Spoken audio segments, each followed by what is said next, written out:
Hola amigos, ¿cómo están? Bienvenidos a un nuevo video de Entre Discos. Yo soy José y el día de hoy traigo un video para, no sé si recomendar, pero hablar un poquito sobre el Beatle que de alguna forma ha sido más desplazado por la historia, pero que pienso, si uno se pone a buscar bien y se pone a mirar la historia desde otro punto de vista, quizás podemos encontrar cosas interesantes con respecto a su figura. Estoy hablando del señor Ringo Starr, o Ringo, nada más, ¿no? Bien, voy a hablar un poquito sobre Ringo en Beatles al inicio, luego sobre Ringo solista, y luego les voy a enseñar 4 discos de Ringo que tengo aquí, que para mí resumen muy bien y son quizás algunos de los trabajos que más me gustan de él como solista, o no tanto solista, ahora les contaré por qué. Y básicamente es eso, ¿ok? Entonces, entendamos ahí mucha polémica en torno a la figura de Ringo Starr como el Beatle menos capacitado, como el Beatle más desplazable, como esta frase que me parece que es de Lennon, un poco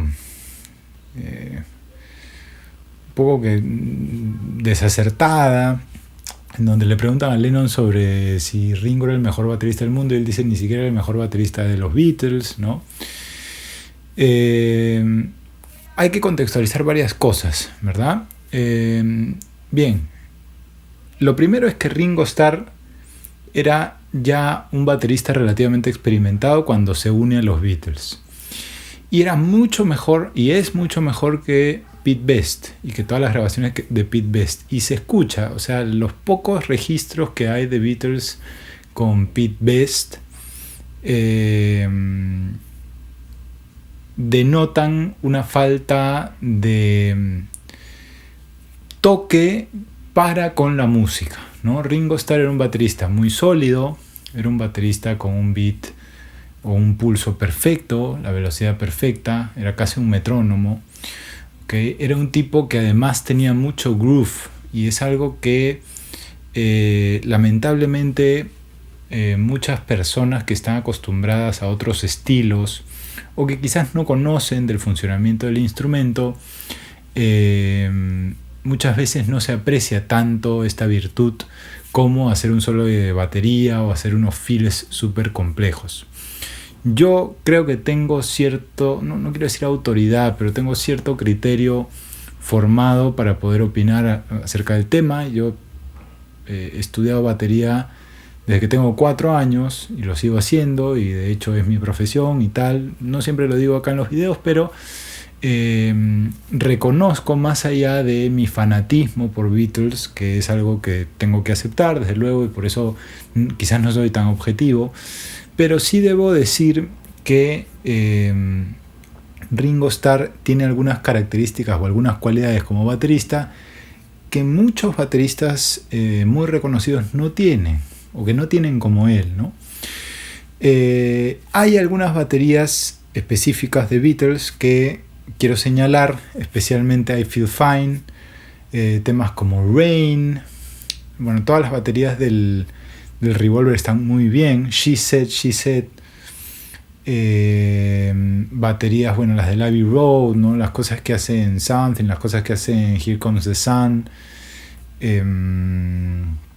Después Ticket to Ride me parece una de las líneas de batería que mejor resume el trabajo de Ringo como baterista de Beatles, y es usar el instrumento en pro de la canción, en pro de la música. Él, yo creo, siempre tuvo muy claro cuál era su lugar en la banda, siempre tuvo muy claro además que tenía 3 tipos que eran geniales, cada uno a su forma, y que tenía algunos de los mejores compositores de canciones de la historia a su costado, ¿no?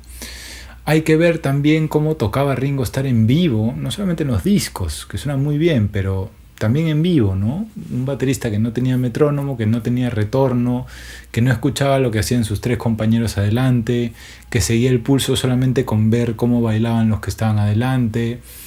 y que todo eso a la hora del espectáculo funcionaba bastante bien para la época. Habiendo dicho esto, y ojo, ¿no? También quiero señalar otra cosa que tiene que ver con la influencia que él tiene por sobre todos los demás bateristas de la historia de la música popular, ¿no? Antes de Ringo Starr, muchos bateristas usaban baterías Ludwig, sí, pero no tanto como cuando Ringo Starr llega a Estados Unidos y se presenta en el programa de Sullivan, ¿no? El sonido de las grabaciones, ¿no? El sonido de las grabaciones, a partir de Ringo Starr, la sonoridad del instrumento a nivel fonográfico y desde luego también en vivo va a cambiar para siempre, porque todos van a querer sonar como Ringo, ¿no? Quizás nadie va a poder. Bueno, va más o menos por ahí el tema. Ahora, Ringo, para mí, ya como solista, siempre supo que él no era un compositor de canciones experimentado, que él quizás no tenía las cualidades o tenía el duende que tenían los otros tres, o tenía un catálogo gigante de canciones para grabar solista como los otros tres, ¿verdad? Ringo quizás siempre supo que necesitaba de un contexto, que necesitaba, si quería formar una carrera solista, necesitaba siempre el apoyo de todos los amigos que pudiera a su alrededor. Y creo que en eso se va a apoyar toda la carrera de Ringo Starr a partir de que se separa de Beatles, ¿no? Creo que With a Little Help With My Friends del Sgt. Pepper resume muy bien lo que va a ser la carrera de Ringo a partir de la separación de Beatles, ¿no? Siempre con ayuda de sus amigos. De hecho, una celebración de eso es esta idea de Ringo Starr and His All Star Band, que es la banda que tiene desde hace como 20 años y que va cambiando de integrantes, son un montón y toca canciones de otra gente y toca canciones... O sea, él siempre fue este intérprete que no buscaba inventar la pólvora. Buscaba hacer música disfrutable, buscaba hacer shows en donde él quisiera tocar, en donde él quisiera cantar.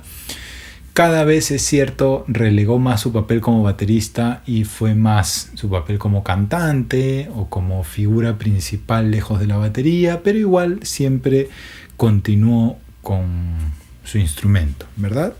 En ese contexto, Ringo Starr, yo creo, ha sido desafortunado en el tiempo porque siempre se le ha comparado con tres de los más grandes compositores de canciones de la música popular. O sea, es injusto comparar a Ringo con McCartney. Es injusto comparar a Ringo con Lennon. Es injusto incluso compararlo con George Harrison. Y lo que pasa es que es injusto comparar a cualquiera de esos tres con cualquier otro personaje de la historia de la música popular. Y eso es algo que quizás es difícil de entender, pero que hay que hacer. Hay que separar a Ringo de los Beatles. Hay que hacerlo. Porque si siempre lo comparamos con los otros catálogos, entonces siempre va a salir perdiendo como cualquiera saldría perdiendo, ¿verdad? Yo aquí en Entre Discos, en este canal, hablo mucho de ciertos catálogos, he hablado mucho de Michael Jackson, he hablado mucho de Prince, artistas que me gustan mucho. De este lado del mundo he hablado mucho de Charlie, de los discos de Charlie y tal. Incluso estos catálogos que yo considero que son las altas esferas de la música popular, es injusto compararlos con McCartney, Lennon, con Harrison, porque esos tipos son marcianos, son tipos que tienen tantas canciones buenas y tienen discos tan sólidos y tienen una carrera tan sólida que es complicado ver el mundo o comparar a los mortales, digamos. No estoy diciendo con esto que Charlie no esté a la altura, que Prince no esté a la altura, que Michael Jackson no esté a la altura. Me refiero a que es un catálogo excesivamente extenso de cosas buenas solamente, ¿no? Bien, habiendo dicho esto, les voy a recomendar 4 discos que en mi concepto son los mejores trabajos de Ringo Starr. Voy a ir pasando uno por uno y les voy a ir contando de qué va un poquito esto. ¿Okay? El primero de ellos es su tercer disco solista, pero es el primero en ser así de conocido, digamos, que es el disco homónimo Ringo, nada más, ¿ok? Esta es una edición japonesa que espero que se vea bien ahí. ¿Sí? Ahorita les voy a enseñar qué trae esto. Este es un disco que sale el año 73, ¿ok?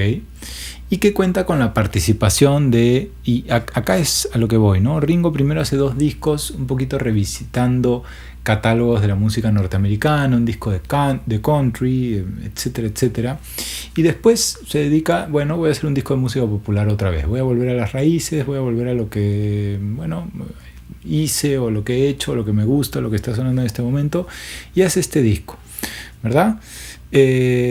Junto un poco con este disco, en teoría junto porque sale un par de años antes, saca el single It Don't Come Easy, que también lo va a tocar en el concierto de Bangladesh y tal. Es una de sus canciones más conocidas, pero no está incluida en el disco. Recordemos, en esta época la tradición, sobre todo para los artistas británicos y para la industria británica, era no incluir singles en los álbums, ¿verdad? Pero bien, solamente para comentarles algunas de las figuras que aparecen en este álbum, ¿no? Bueno, está Ringo, desde luego, está Vinnie Poncia. Estoy leyendo las anotaciones, ¿no? Está Klaus Bumann, que va a trabajar con todos los Beatles, ¿no? Es el autor también de la tapa del Revolver, un amigo de ellos, ¿no? Está Lennon, está McCartney, está Billy Preston, está Jim Kellner tocando batería en algunos tracks, está Harry Nilsson, está Linda McCartney, está Martha Reeves, bueno, Richard Perry, que va a producir el disco, si no me equivoco. Está George Harrison tocando guitarra también. O sea, están todos los Beatles por separado, pero están, ¿no? Y de hecho están en la tapa. Todos los amigos que salen en el disco y que están en el disco están en la tapa, en este dibujo. Es una tapa preciosa, en mi concepto. Bueno, esta tiene el obi acá. Si sacáramos el obi, a mí no me gusta mucho sacar los obis porque siento que se van a romper.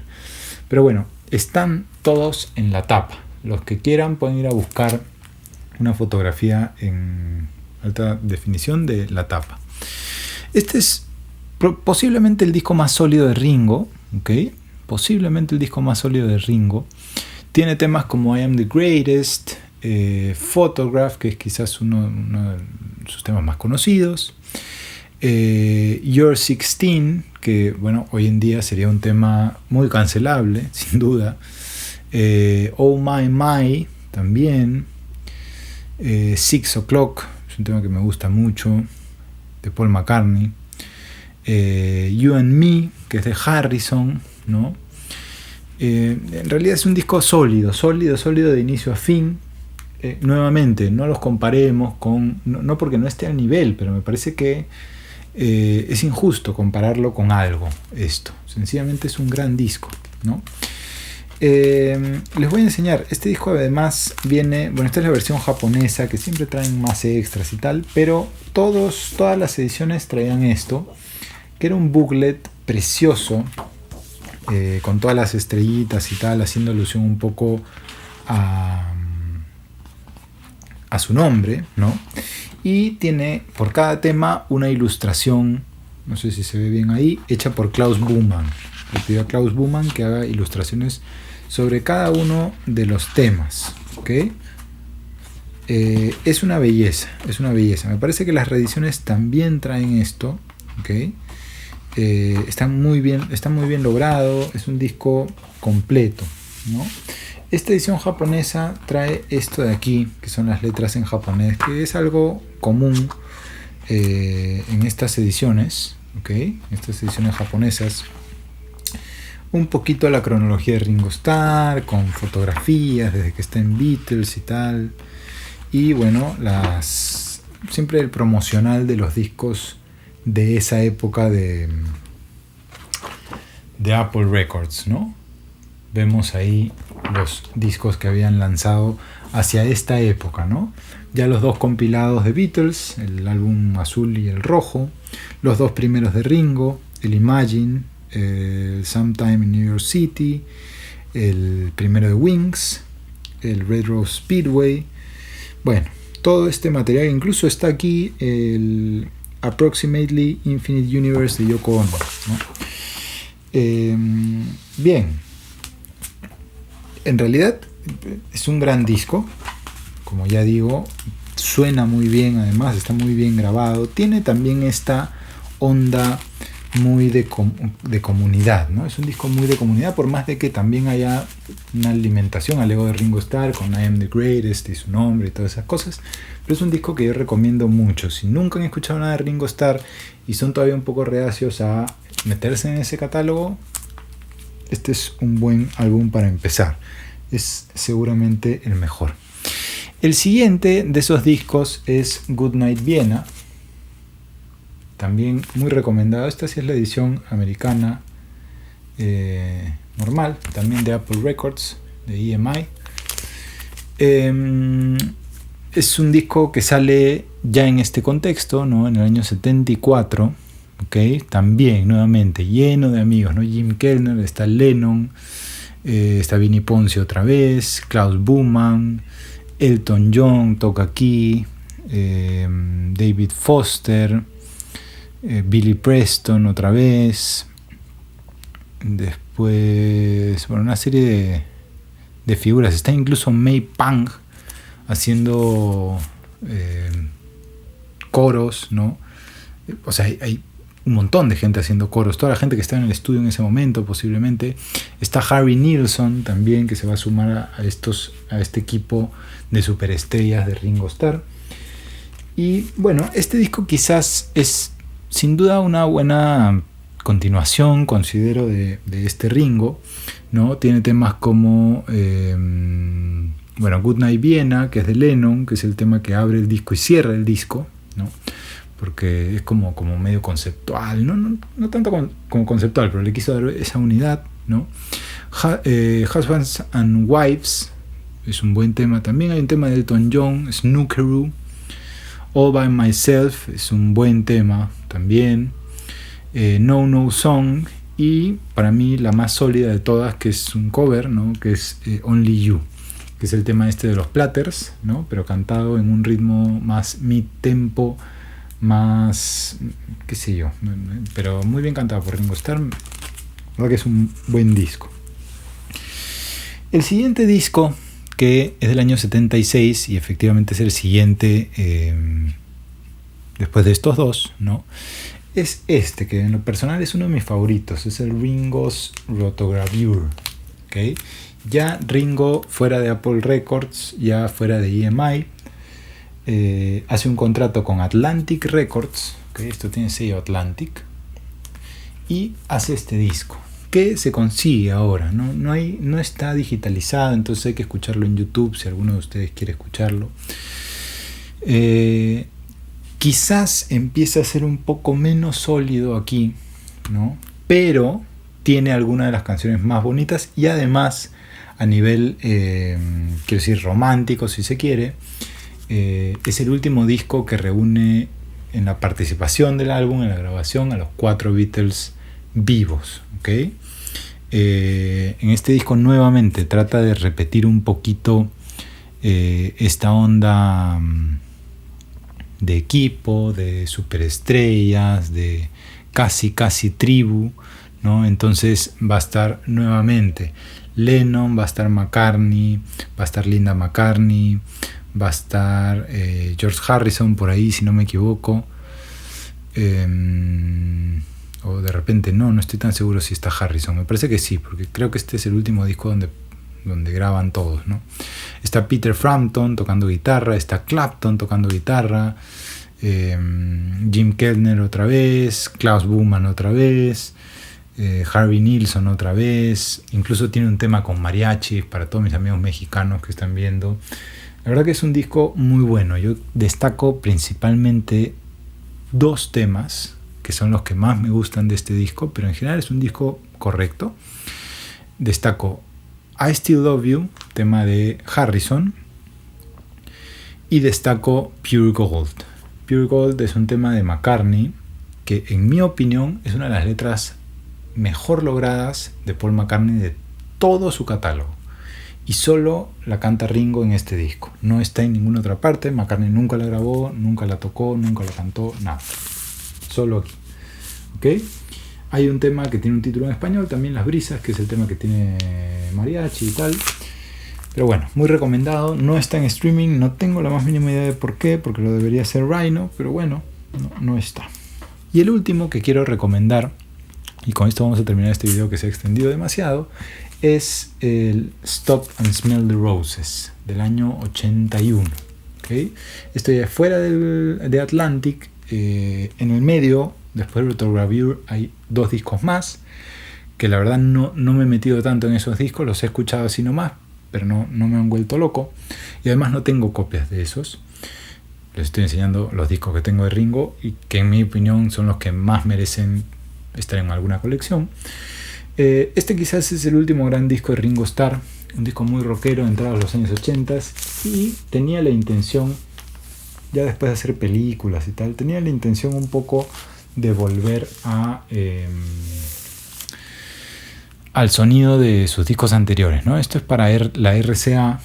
En Estados Unidos sale bajo el sello Broadwalk Entertainment y tiene temas como Rack My Brain de Harrison, tiene temas como Drumming Is My Madness de Harry Nilsson, tema que le escribió a él, y tiene la regrabación de Back of Boogaloo que había salido antes como single, ¿okay? Que la regrabación a mí me gusta mucho más, esa sí es composición original de él. Ahora, para este disco iba a grabar John Lennon, lamentablemente se muere Lennon en el camino, y le había dado Lennon, supuestamente, según se sabe, 2 temas para que eligiera, ¿no? Le había dado Nobody Told Me y le había dado Life Begins at 40, ¿ok? Iban a grabar el año 81, pero Lennon lo matan antes, entonces Ringo Starr, y ahí también vemos la calidad de persona que era este hombre, ¿no? O la calidad de persona que es. Él está tan conmocionado por la noticia que dice: no puedo grabar estos temas, son temas inéditos de Lennon, y se los devuelve a Yoko, y luego Yoko publica el Milk and Honey, ¿no? Donde está Nobody Told Me y esas cosas, ¿no? Pero bueno, quizás de los 4 este es el más flojito, pero es un buen disco rockero, buen sonido. Nada, denle una chequeada también. Nuevamente, ¿no? Están amigos de toda la vida, está Harrison, está McCartney, ¿quién más está por aquí? Está Jim Kellner otra vez, está nuevamente Harry Nilsson, si no me equivoco. Bueno, en general todos los discos de Ringo Starr tienen 100.000 participaciones de un montón de gente, y de un montón de gente muy conocida y del medio, porque esa es la carrera de Ringo Starr, y nadie, posiblemente, porque es el tipo más agradable del mundo, ¿no? Ningún artista tiene la capacidad de reunir a toda esta gente sin salir perdiendo, ¿no? Pocos. Entonces, yo recomiendo mucho que hay que revisar otra vez la obra de algunos artistas. Ringo Starr es uno de ellos, no solo como baterista, no solo como figura fundamental de la historia de la música popular, sino también revisar las cosas que hizo por su cuenta. Que quizás ninguno de estos discos cambió la industria de la música para siempre, no, pero es que no todo el mundo logra hacer eso, no todo el mundo logra hacer un Imagine, o un All Things Must Pass, o un Band on the Run. No todo el mundo, muy pocos artistas tienen esas gemas, ¿verdad? Sin embargo, estos discos que les enseñé están muy buenos, y están muy buenos revisarlos, y yo les diría, son algunos de mis discos favoritos de los años 70, sobre todo el primero, el Rotogravure, ¿no? Es cierto que el mundo estaba mirando hacia otro lado, es cierto que habían opciones como, no sé, escuchar el Houses of the Holy de Zeppelin, o el Presence de Zeppelin ese con el Rotogravure, ¿no?